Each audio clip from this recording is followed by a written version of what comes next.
مسجد کا مرکز دیکھا، منبر دیکھا، محراب دیکھا، سجدہ کیا تو کعبہ نظر نہیں آیا، صاحب نظر کے قدموں پہ ہاتھ رکھ کے پوچھا، گھر میں نماز پڑھی تھی بیت اللہ نظر نہیں آیا، اور میں نے مسجد میں نماز پڑھی بیت اللہ نظر نہیں آیا۔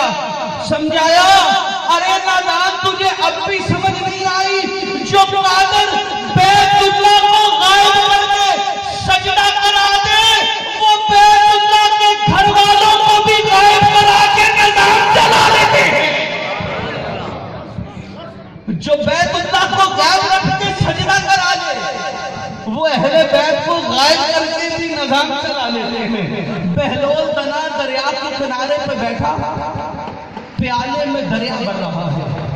لوگوں کے ذہنوں میں پہلے ہی تصور بہلول تنا کا کچھ اچھا نہ تھا، کہتے تھے کہ یہ پاگل ہے، یہ دیوانہ ہے، یہ ہمیں کیا سمجھا سکے گا۔ بہلول تنا نے دریا کے کنارے پر بڑی اونچی اونچی ندائیں دی کہ آؤ میں چھوٹے سے پیالے میں دریا بند کر کے دکھاؤں گا۔ 3 دن ماجرا جاری رہا، ہجوم اکٹھا ہوا، لوگوں نے کہا بہلول یہ ممکن نہیں ہے کہ چھوٹے سے پیالے میں دریا کو بند کر لو، کہا نہیں کر کے دکھاؤں گا۔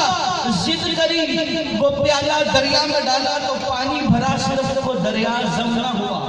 لوگوں نے کہا بہلول دیکھا ہم کہتے تھے نا کہ پیالے میں دریا نہیں آ سکتا۔ بہلول نے کہا یہی تو تمہیں سمجھا رہا ہوں، ارے جب اتنے سے پیالے میں ایک دریا نہیں آ سکتا، اتنی سی عقلوں میں اتنا بڑا اہل بیت کیسے آ سکتا ہے؟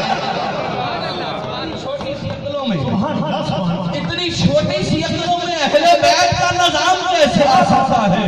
تو پنجتن پاک نے نہ دی تو پھر مالا، جے مالا مال نہ ہوئے تے پھر خاک چم جاتے خاکیہ نجف دی، سچا لال نہ ہوئے تے پھر آکھی، اور ایچھے پھڑ لے پلہ مولا علی دا انور، جے اچھے نال نہ ہوئے تے پھر آکھی کہ میں ہوں قادری شکر ہے رب قدیر کا، ہاتھوں میں میرے دامن ہے پیرانے پیر کا۔ غلام مصطفیٰ قادری صاحب سے ملتمس